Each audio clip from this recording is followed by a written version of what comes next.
भक्ता बहता या कुछ करके है। भक्ता बहादुर बुद्धा।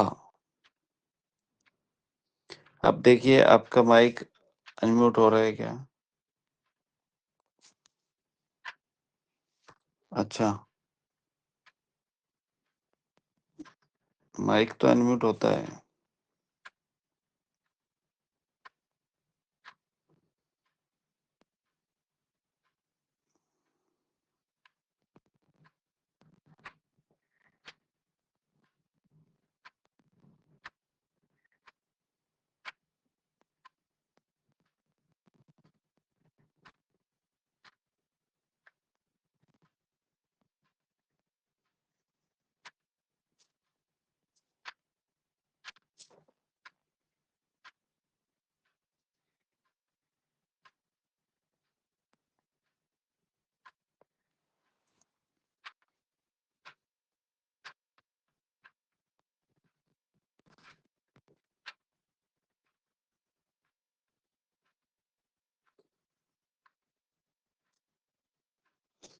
जी, आपके बारे में थोड़ा-सा आप माइक अनम्यूट करके देखिए एक बार। हो जाए तो।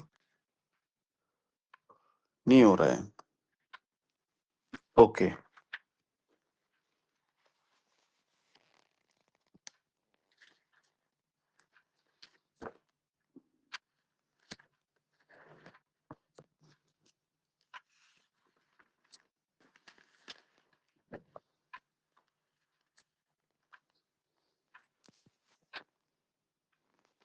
चलिए कोई बात नहीं। आज दिन में इसको एक बार माइक का अनम्यूट का हम देख लेंगे, ठीक है? अच्छा, मैं अपने बारे में बताता हूँ। मेरा नाम सत्येंद्र आर्य है,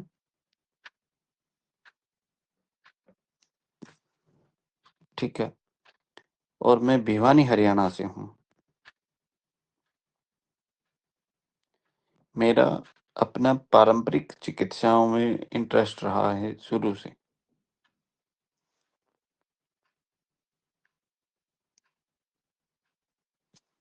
शुरू से ही मतलब मेरा आयुर्वेद के उधर रहा है।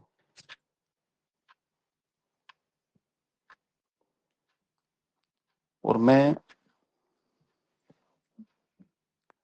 लगभग 2006 से आर्य समाज से जुड़ा हुआ हूँ। और एजुकेशन की बात करें तो हाईएस्ट में बीटेक किया हुआ है। उससे लोएस्ट बात करें पॉलिटेक्निक। और मेरा जो स्पेशल चाइल्ड को जो पढ़ाते हैं उसके उसमें डिप्लोमा है। डीईसीई बोलते हैं उसको, ठीक है?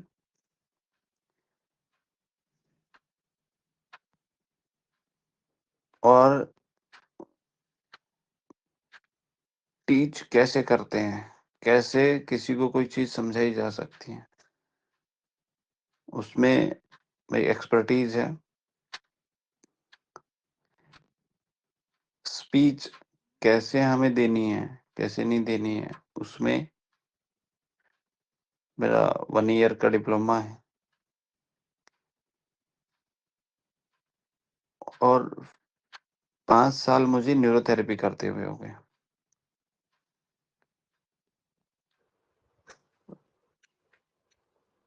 आयुर्वेदा में मेरा 2006 से ही कनेक्ट है।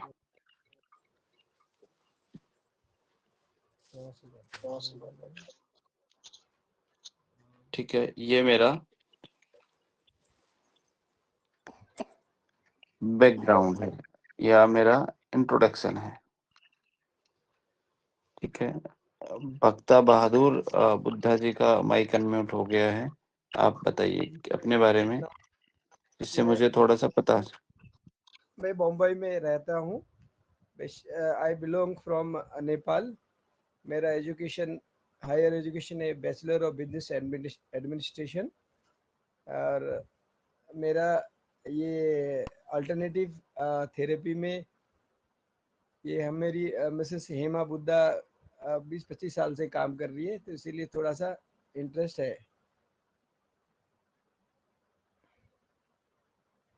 हेलो। हाँ जी, हाँ हेलो। जी, बिल्कुल, बिल्कुल, आवाज बिल्कुल, आ रहा है सर? बताइए। बिल्कुल आ रहा है सर, आ रहा है। जी जी सर। जी, ओके, बहुत अभी बहुत एक बढ़िया बार सर। ये म्यूट तो हुआ सर, अभी इसको, ये अभी कैसा हुआ था एक बार मुझे, हाँ अभी अनम्यूट नहीं हो रहा है, यहाँ से आ, हुआ था आ, कुछ।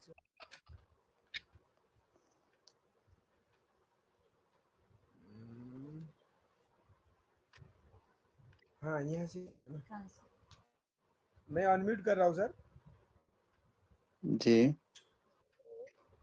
हुआ नहीं हुआ, नहीं हो रहा है ऐसे प्रॉब्लम।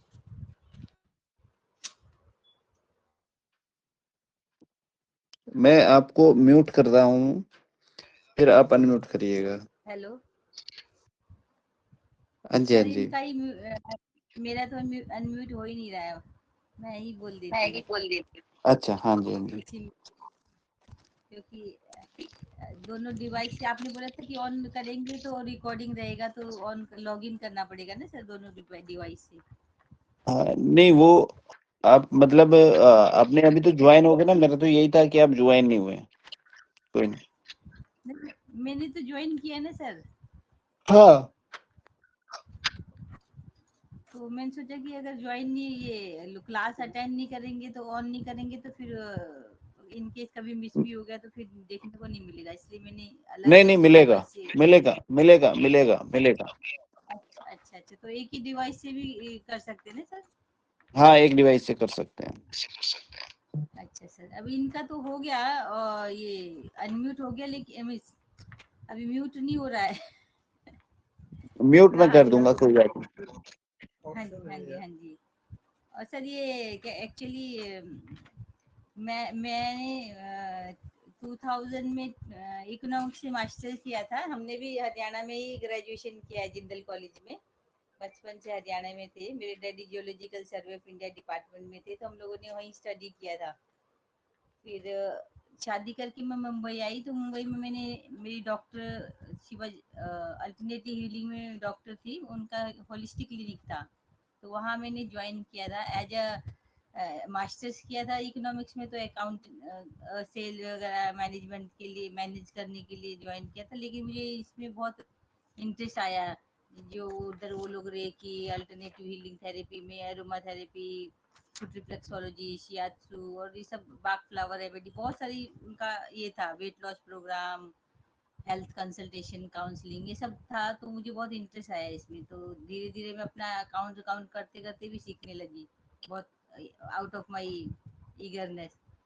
फिर उसके बाद में मैंने फिर उसके बाद मेरी जर्नी स्टार्ट होगी, भगवान का था कि आप सीखो कुछ अकाउंट से परे, तो धीरे धीरे बस अपनी फील्ड में आगे बढ़ गई। और फिर कोविड आया तो फिर वहाँ योगा भी किया, उस समय मैंने टीचर ट्रेनिंग कोर्स, फिर एक बेसिक कोर्स किया था, फिर वापस से जब कोविड आया तो वापस मेरी जर्नी स्टडी वाली स्टार्ट होगी। फिर योगा का एस वी ऐसा का करा, महाराष्ट्र गवर्नमेंट आयुष मंत्रालय का सर्टिफिकेशन, और फिर न्यूरोथेरेपी का मैंने कमलेश दीदी का ज्वाइन किया, योगा करते करते ही मीनल मारू न्यूरोथेरेपिस्ट थी, तो उनका देख के मुझे लगा ये थेरेपी तो मुझे सीखनी चाहिए, बहुत मुझे वे चाहिए, मुझे था कि कुछ स्पेशल अच्छा और अच्छा चीज़ सीखूं बोल के। तो टाइम भी मिला, वरना मुझे टाइम तो कभी ज़िंदगी में मिला ही नहीं, तो मैं सोची थी मेरे पास टाइम का कुछ भी पढ़ने के सीखने के लिए। फिर कोविड का ये हुआ तो थोड़ा एक आध महीने में ऐसे लगा कि हाँ अभी काम कम है, अभी आप कुछ नया सीख सकते हो, तो मैंने ज्वाइन किया न्यूरोथेरेपी भी, योगा थेरेपी भी, बस उसके बाद तो स्टॉप ही नहीं किया। तो जहाँ जो भी लगता है सब अच्छा चीज लगता है, तो लगता है सीखना चाहिए, जो भी आपको हेल्थ में कहीं डायरेक्टली इनडायरेक्टली हेल्प करता है, तो बस जर्नी ऐसी स्टार्ट होगी। वो जो सीखने की भूख होती है ना, वो हो गया। Thank you sir. सर आप म्यूट कर दीजिए अभी इनको, तो ओ, ओके ओके ओके, मैं म्यूट कर दूंगा। Thank you sir. प्रेमा आपका हो रहा है, देखिएगा।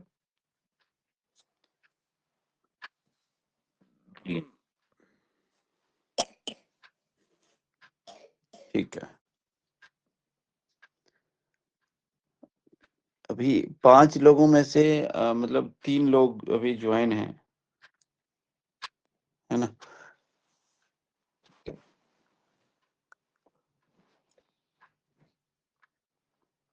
तो देखिए,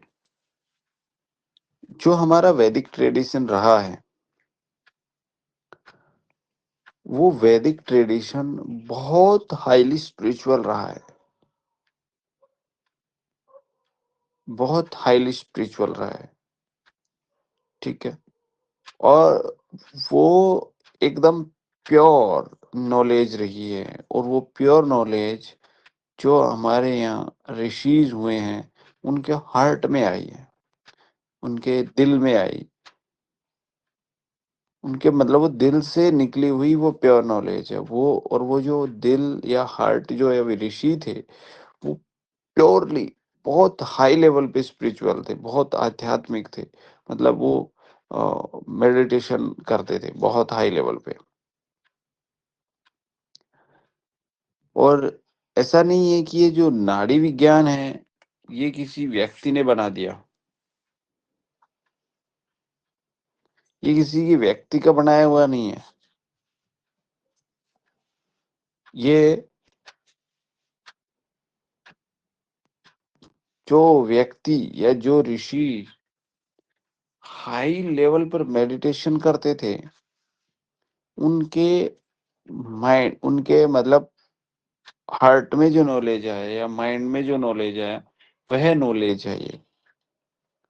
तो हमारे जो पुराने समय में जो वैदिक काल था, उस समय पे जो लोग गुफाओं में रहते थे, माउंटेन्स में रहते थे, ठीक है, हमारे देश में मतलब इंडिया में जो आश्रम में रहते थे,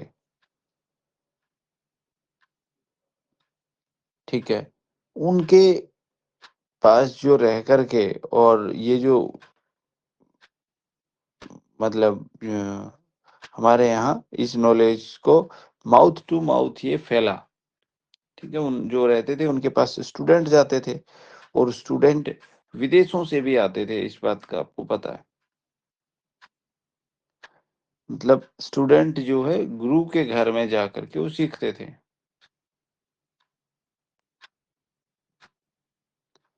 और दूसरी खास बात ये थी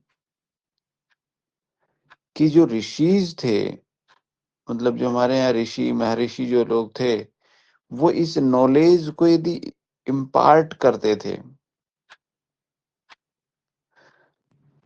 तो उन स्टूडेंट्स को भी डीप मेडिटेशन में लेके जाते थे, और खुद भी डीप मेडिटेशन में होते थे।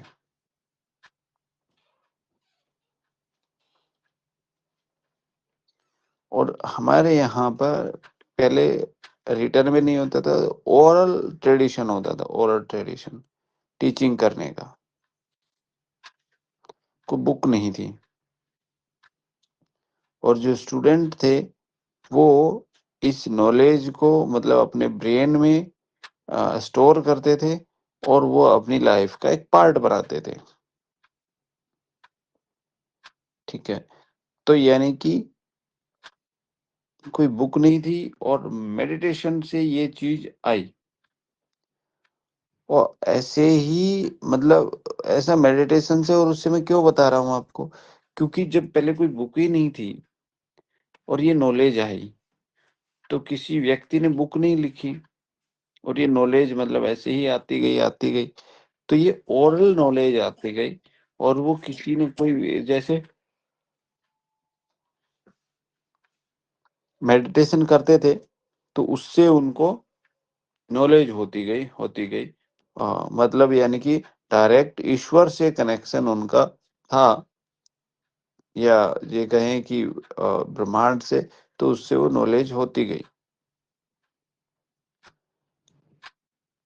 और जो आयुर्वेदा के बारे में जो नॉलेज है, वो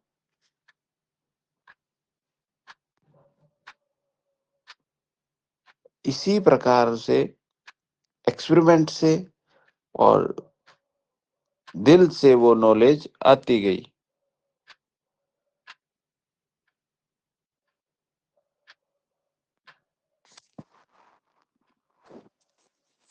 हाँ, कल्पना जी को बोलिए कि उनको ना ज्वाइन करना है, ज्वाइन पे क्लिक करके उनके पास कॉल कर दीजिए, ज्वाइन करके वो ज्वाइन हो जाएंगे। ज्वाइन बटन पे क्लिक करेंगे तो पहले ये ऐप खोलना है और उसके बाद वो ज्वाइन हो जाएंगे।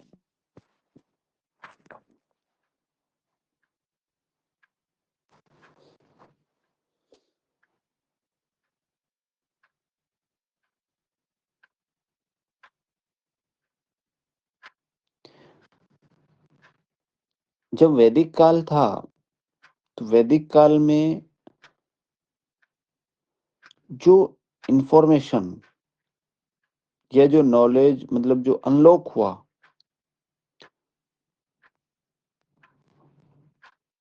उनको उन या एंशियंट सूत्र आप बोल सकते हो कि पुराने समय के सूत्र या पुराने समय की जो पोएम्स थे,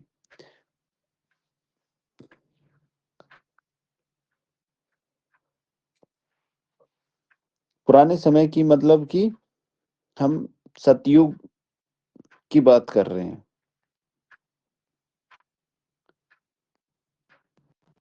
पुराने समय का मतलब बहुत सारे लोग मानते हैं कि वैदिक टाइम्स जो है 5000 साल पुराना है, लेकिन वैदिक टाइम 5000 साल पुराना नहीं, 5000 साल तो महाभारत को हो चुके।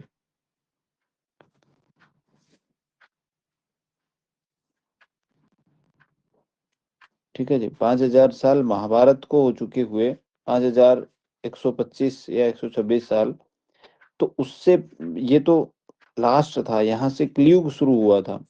उससे पहले 3 युग और जा चुके, तो यानी कि 3 युग की हम बात कर रहे हैं कि उस समय ऐसा होता था।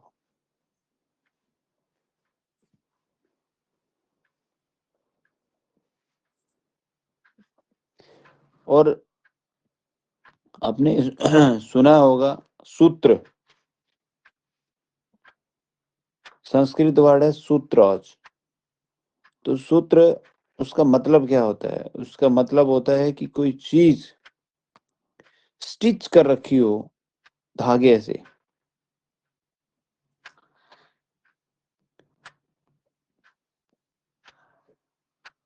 उसको इससे बांध दिया हो।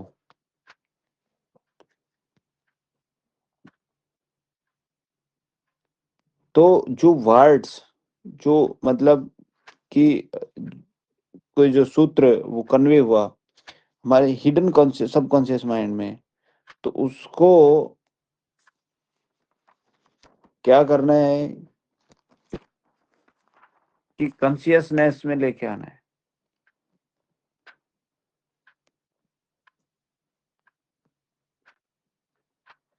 मतलब जो छिपी हुई एजुकेशन थी उसको कॉन्शियस में लेके आना है। मतलब उसको जो स्पिरिचुअल से मेडिटेशन से जो चीजें आई और उसको फिर स्टूडेंट्स के थ्रू स्टूडेंट्स को बताया, तो वो जो नॉलेज वो जो था वो सूत्र, वो मतलब जो वर्ड्स थे वो same as it is students में जाते थे और वो उसको एज इट इज स्टोर करते थे। उसी को मतलब कि यानी कि सूत्र हम बोलते थे कि वो इस प्रकार से उन शब्दों का चयन करते थे या इस प्रकार से उन शब्दों को बताते थे कि जैसे वो सूत्र मतलब कि वो बांध दिए गए हों, बांध करके स्टूडेंट्स को सिखा दिए गए हों। और ये जो डिस्कवरी हुई है ये किसी टीचर के गाइडेंस में ही हुई है,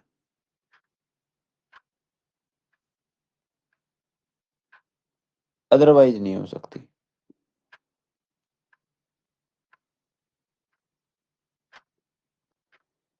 जो आयुर्वेदा है वो यदि हम ट्रांसलेट करें तो द साइंस ऑफ लाइफ है आयुर्वेदा।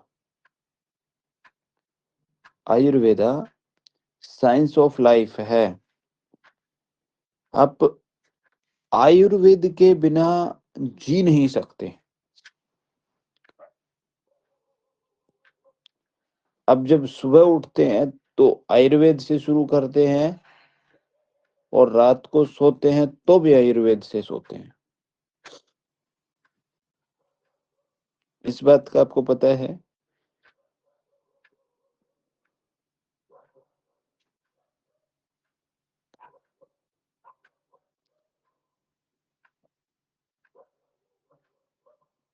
और वेद आपको पता है, वेद 4 है। आयुर्वेद उपवेद है, यानी कि सेकेंडरी वेद है, और 4 मेन वेद हैं। 4 यजुर्वेद, ऋग्वेद, ऋग्वेद सबसे पहला, यजुर्वेद, अथर्ववेद और सबसे बाद में सामवेद। ये हमारी नॉलेज का मतलब सबसे पुराना बॉडी है हमारे ह्यूमन कल्चर का। और आयुर्वेदा क्या है?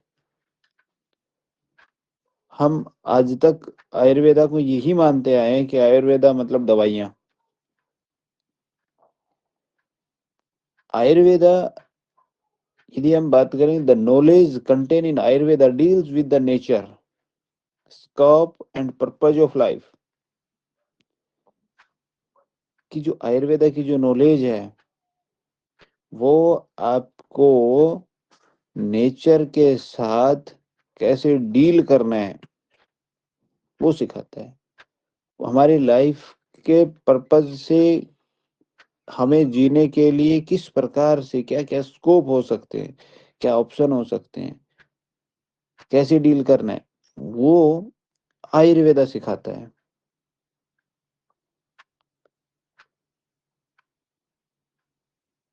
तो मतलब आपको लाइफ जीनी है तो आपको आयुर्वेद आना चाहिए, क्योंकि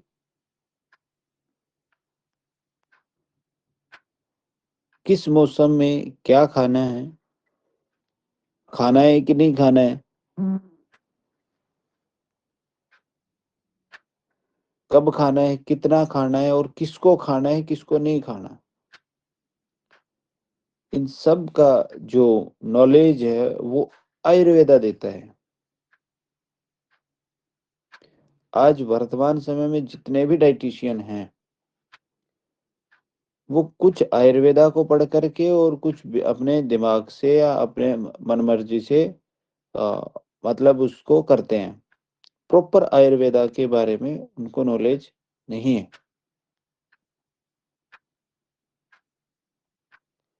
और जो ये नेचर के साथ जो डील करता है ये हमें दोनों इससे एम्ब्रेस करता है, मेटाफिजिकल एंड फिजिकल से, health and disease, happiness and sorrow, pain and pleasure, इन सब के बारे में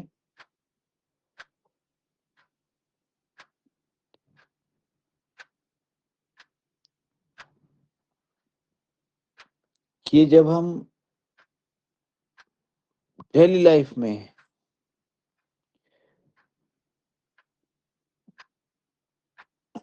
मतलब आपको एक कॉस्मिक जो कॉन्शियसनेस जो मिलती है वहां तक आयुर्वेदा लेके जाता है।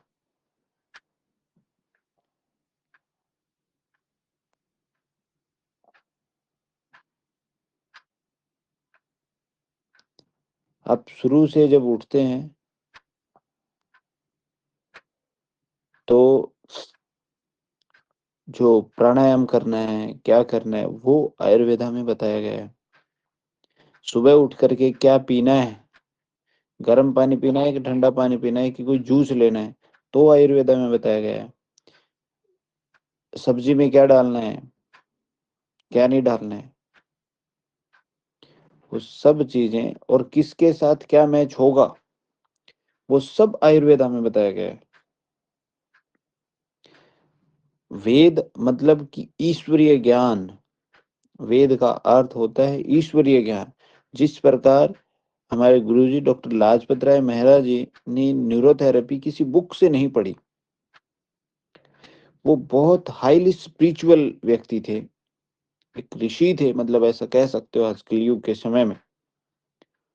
और उनके दिल में, उनके हार्ट में, उनके माइंड में, अनकॉन्शियस माइंड में जब हाईली लेवल पे वो मेडिटेशन किया करते थे तो उनके माइंड में या उनको कहो कि दिल में मतलब ये चीजें आई कि यहाँ से दबाने से ऐसा होगा, इस जगह से ऐसे रबिंग करेंगे तो ऐसा होगा। और उन्होंने वो अप्लाई करके देखा और अप्लाई किया तो मतलब वो चीजें हुई। तो सेम एज आयुर्वेदा एंड जो नॉलेज है हमारे पास्ट टाइम का वो इसी प्रकार से आया।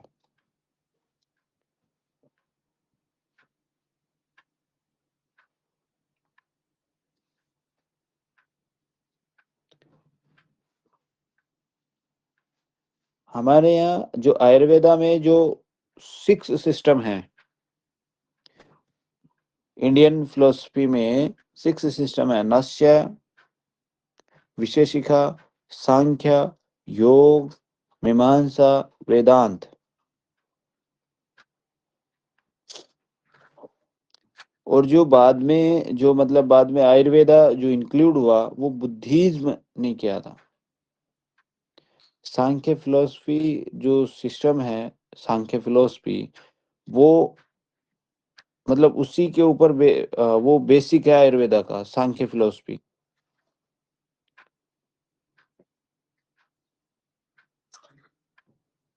और जो ये डिस्कवर हुआ वो मतलब मेडिटेशन से ही डिस्कवर हुआ है, इस बात को आप एकदम समझ लें।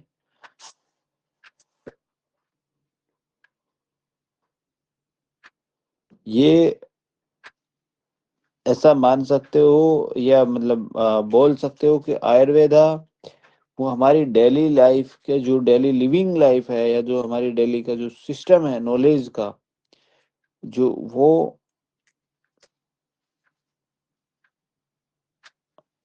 ऋषि के द्वारा प्रैक्टिकल फॉर्म में हमारे पास आया है। प्रैक्टिकल फॉर्म में, फिलोसफिकल फॉर्म में, स्पिरिचुअल में, इल्यूमिनेशन, ठीक है। यानी कि वो उसका जो रूट है वो मेडिटेशन है। कहीं कोई ये बोले कि आयुर्वेदा तो उस बुक से आया है, नहीं, वो बुक कहाँ से आई?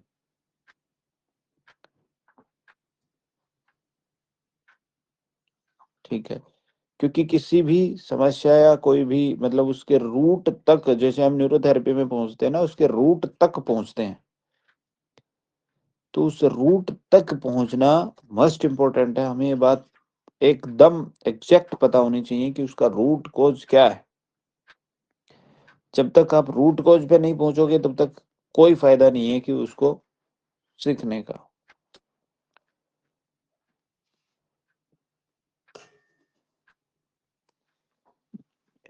ऋषि कपिल ऋषि हुए हैं, कपिल ऋषि। कपिल ऋषि सांख्य फिलोसफी के फाउंडर हैं। सांख्य फिलोसफी में 24 प्रिंसिपल जो है उन्होंने मैनिफेस्ट किए हैं, उन्होंने बताए हैं इस यूनिवर्स के।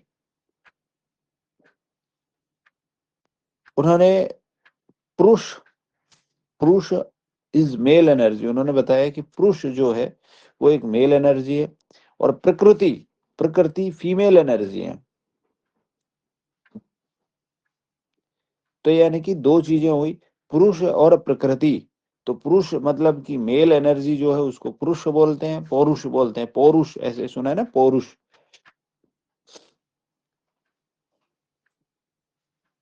पौरुष जो है फॉर्मलेस, कलरलेस, ठीक है। और जो ये एनर्जी होती है वो क्या होती है? चॉइसलेस होती है, पैसिव अवेयरनेस होती है, पौरुष। जो एनर्जी होती है। प्रकृति, उसमें कलर होता है, एट्रीब्यूट होता है, एक्शन भी होता है, और जो प्रकृति होती है वो अवेयरनेस होती है उसमें, लेकिन विद चॉइस होती है। पौरुष में अवेयरनेस होती है, क्रिएशन होता है, क्रिएशन पार्ट होता है उसमें, लेकिन चॉइसलेस होता है वो, वह जो एनर्जी होती है। प्रकृति में डिवाइन की विलिंग होती है।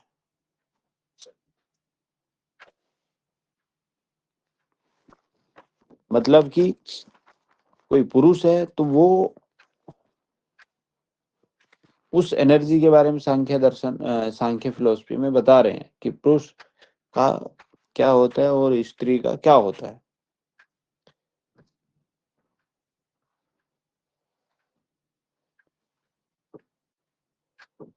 फिर उसके बाद जब हम मतलब इसमें जाते हैं तो मतलब यानी कि जो प्रकृति है वो डिवाइन मदर है।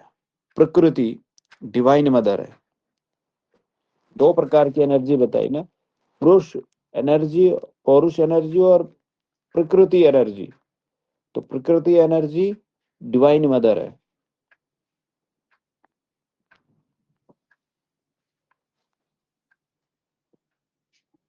प्रकृति इस पूरे यूनिवर्स को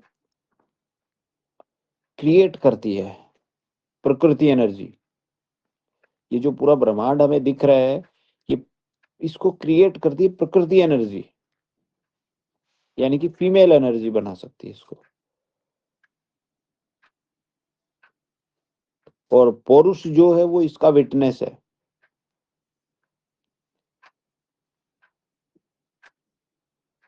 और इसी को मतलब इसमें हमारे जो इसमें तीन प्रकार के गुण हैं, सत्व, राजस और तमस।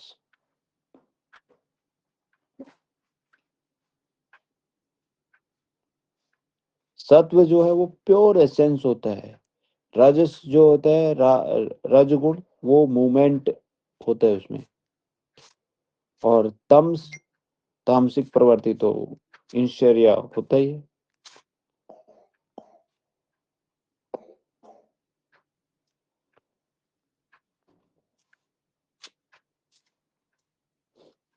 जो रज जो है मतलब उसमें वाइटल फोर्स जो है वो मूव करती है ऑर्गेनिक इनऑर्गेनिक।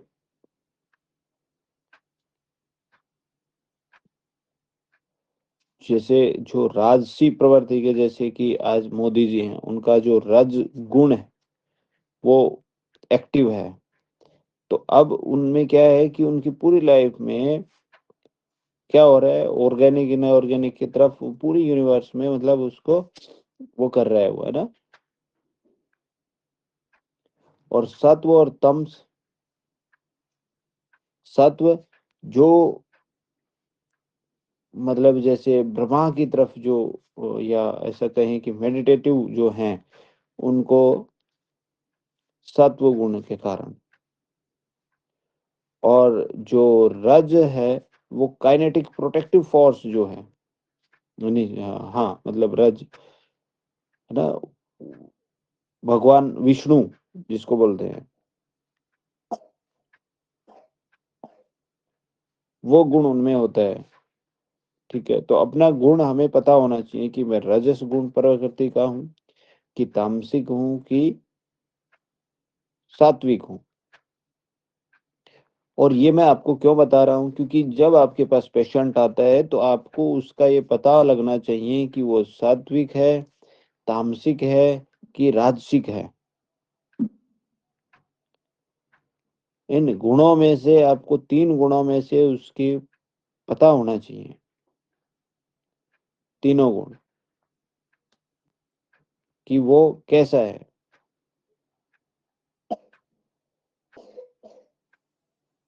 और जो तामसिक है वो, यदि हम ब्रह्मा विष्णु महेश में से बांटे तो महेश इज तामसिक।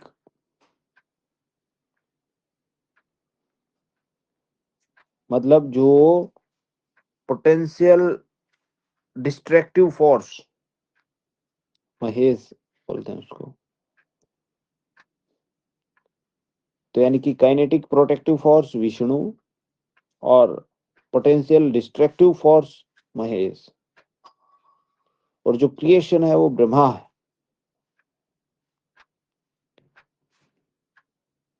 तो उस पेशेंट के बारे में आपको इसके बारे में पता होना चाहिए कि वो तामसिक है, राजसिक है कि सात्विक है।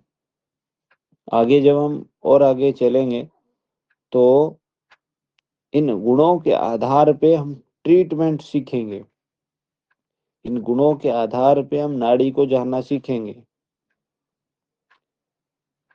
ठीक है,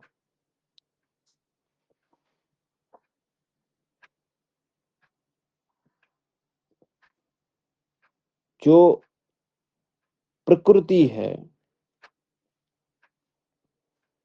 उसका फर्स्ट एक्सप्रेशन होता है महाद, महाद इंटेलिजेंस, मतलब कि अहंकार, मैं हूं, आई एम, उसके जो सेंस है मतलब आई एम।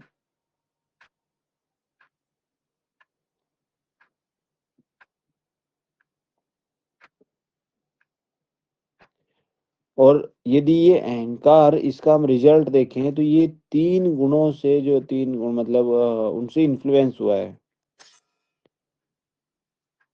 और अहंकार का जो मैनिफेस्ट है वो 5 सेंस से होता है, 5 मोटर ऑर्गन्स, माइंड,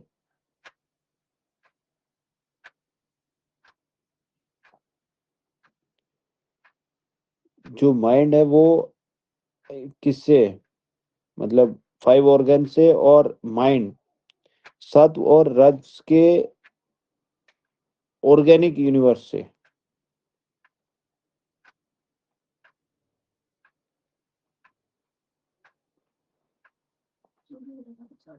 जैसे 5 एलिमेंट्स हमारे यहाँ बने हैं, सबटल मतलब जो हैं 5 एलिमेंट्स से पूरा ब्रह्मांड बना है ना, जिसमें स्पेस, एयर, फायर, वाटर, अर्थ।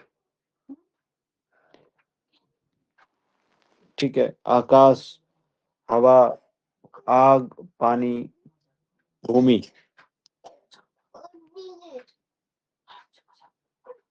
राजस और तमस की हेल्प से बने हैं। ठीक है,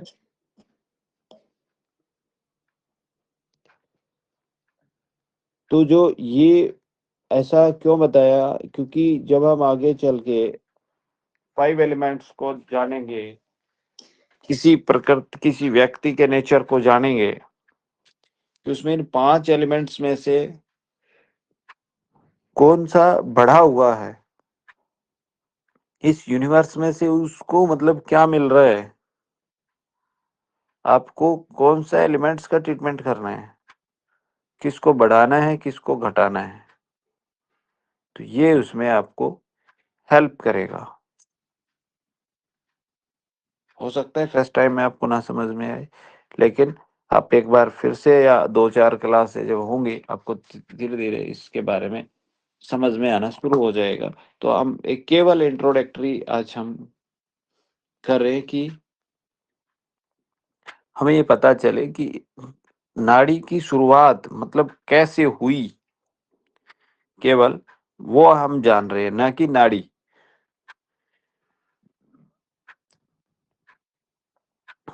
जो आयुर्वेदा है वो art of daily living, law of nature के साथ है। आप डेली जो जी रहे हो, और वो भी प्रकृति के नियम के साथ, वही आयुर्वेदा है। इसीलिए, और जो न्यूरोथेरेपी है वो भी तो हम डेली रूल के साथ जी रहे हैं। न्यूरोथेरेपी भी तो डेली जी रहे हैं हम, डेली नीड है, प्रकृति नेचर है, वो नेचुरल चीज है। एंड आयुर्वेदा भी नेचर से है। तो जब नेचुरल चीज, सात्विक चीजें यदि सात्विक नहीं हो पाई तो उसका कोई मतलब नहीं बनता। शायद इस लाइन से आपको ये समझ आया होगा कि न्यूरोथेरेपी वैदिक क्यों है या क्यों होनी चाहिए, क्यों उसका रिलेशन होना चाहिए।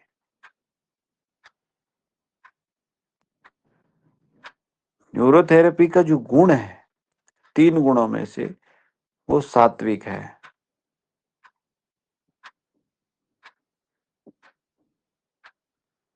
और आयुर्वेदा, सात्विक मतलब नेचर, क्रिएटर, ठीक है। और आयुर्वेदा भी लॉ ऑफ नेचर है या नेचर ही है। जब दोनों चीजें नेचर हैं तो क्या दोनों एक नहीं है? और जब एक हैं तो ये आपके हार्ट के इनलाइटमेंट से आप उसको रिलेट कर सकते हो, उसको देख सकते हो। अपने जो हार्ट के अंदर जो नॉलेज है, माइंड के अंदर जो नॉलेज है, या उसको मेडिटेशन से या जैसे भी आप उसको ये देख सकते हो, उसको रिलेट कर सकते हो। और ये इसको कोई ना कोई तो करेगा, किसी बुक में ये नहीं है। ये बात ध्यान रखें, ये तय रखें कि वैदिक से कैसे रिलेट करना है, ये किसी बुक में नहीं है ये इनलाइटमेंट का पार्ट।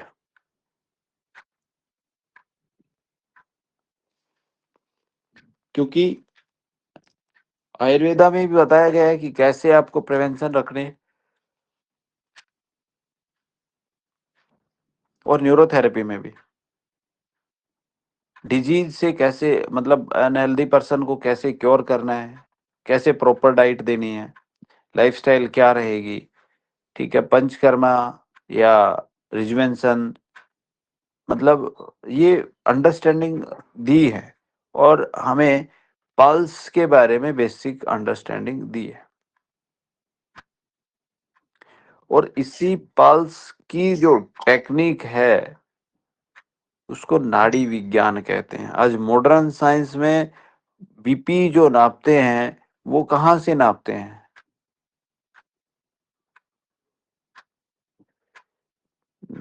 नर्व से ही तो नापते हैं ना, नाड़ी से ही तो नापते हैं ना, पल्स से ही तो नापते हैं ना।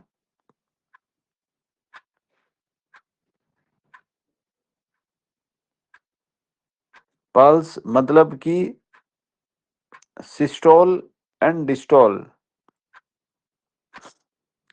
जो आज मॉडर्न साइंस में स्टेथोस्कोप लगा करके जो चेक करते हैं, क्या चेक करते हैं?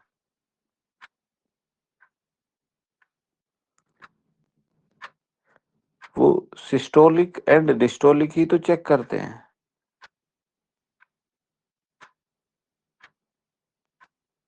लेकिन यहाँ फर्क ये आया कि जो नाड़ी विज्ञान है वो आपकी हाथ की टेक्निक है, वो आपके हार्ट का एनलाइटमेंट है, वो आपके माइंड का नॉलेज है, वो डायरेक्ट भगवान से कनेक्शन करके आप बता सकते हो। और आज उसी को, नाड़ी को, जो मॉडर्न साइंस में इंस्ट्रूमेंट में कन्वर्ट कर दिया। ईईजी या ईसीजी या सीटी स्कैन जो आप करते हैं, ईईजी, वो क्या क्या कैच करती है? वो पल्स ही तो कैच करती है ना। वो पल्स मीन्स क्या? जो नाड़ी धड़क रही है वो सही धड़क रही है, गलत धड़क रही है, कंटिन्यू छोटी छोटी धड़क रही है, बड़ी धड़क रही है। आपने ईईजी या ईसीजी देखा होगा ना, इको टेस्ट देखा होगा ना आपने, तो उसके ऊपर एक लाइन होती है। वो लाइन क्या क्या इंडिकेट करती है कि इसकी पल्स कैसी हैं।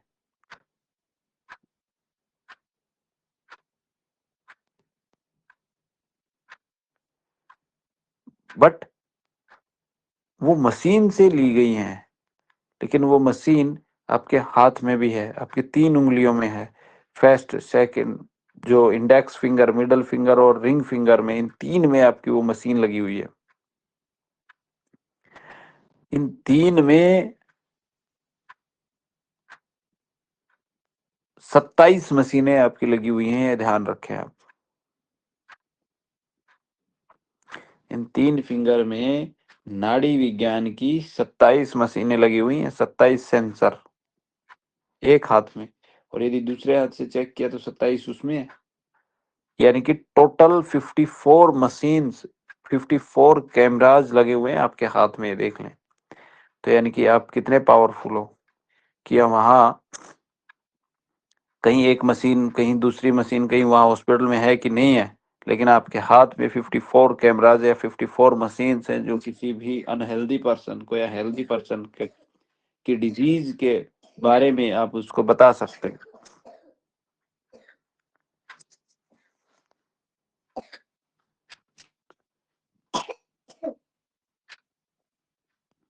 हम आयुर्वेदा में जो मतलब किसी को एग्जामाइन करते हैं, एग्जामिनेशन जो करते हैं हम, वो 8 मेथड हैं। पल्स है पहला, urine, face, I, tongue, speech, skin and उसकी फॉर्मेशन, उसकी बनावट कैसी है, यानी कि दर्शन डायग्नोज।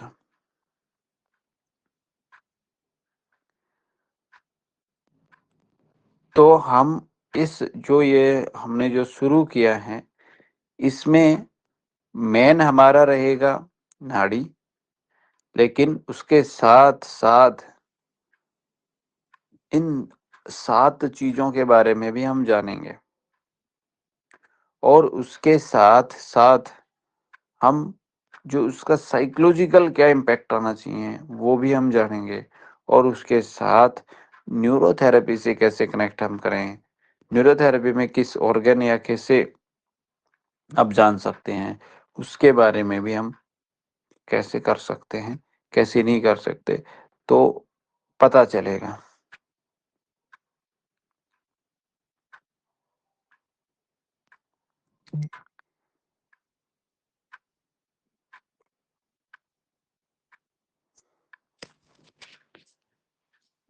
तो जो नाड़ी के बारे में हम देखें, जो मतलब पल्स को यदि हम ट्रांसलेट करें, तो नाड़ी एक जो है नदी है।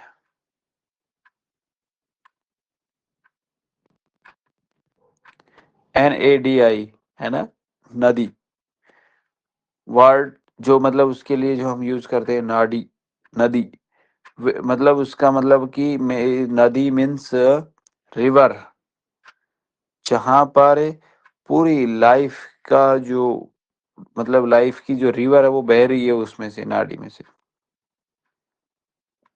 ठीक है। दूसरा, नाड़ी को बोलते हैं स्नायु।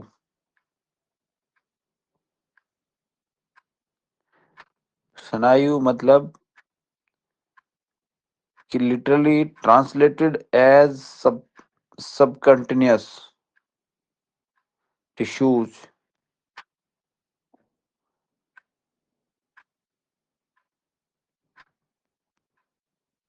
मतलब कि जो,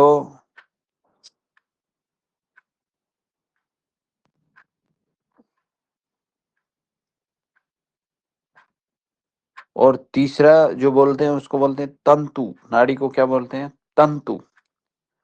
तंतु मीन्स म्यूजिकल इंस्ट्रूमेंट। आपने गिटार देखा ना, गिटार, उस गिटार पे एक तार होता है बंधा हुआ, उस तार के ऊपर ऐसे उंगली मारते हैं तो वो ऊंचा नीचा और अलग अलग डायरेक्शन में जाता है, और उसी से म्यूजिक क्रिएट करता है,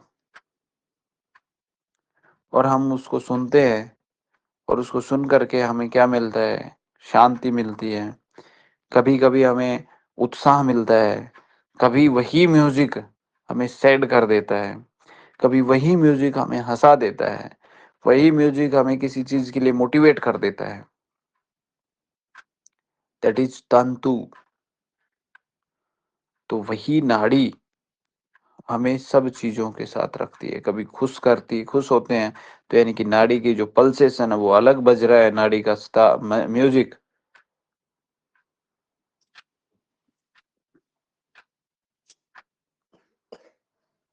और कभी अलग। तो नाड़ी के बारे में 3 चीजें हैं। क्या? स्नायु,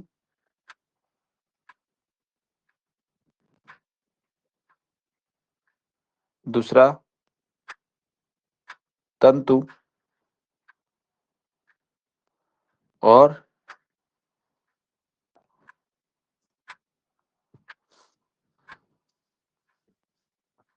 नाड़ी।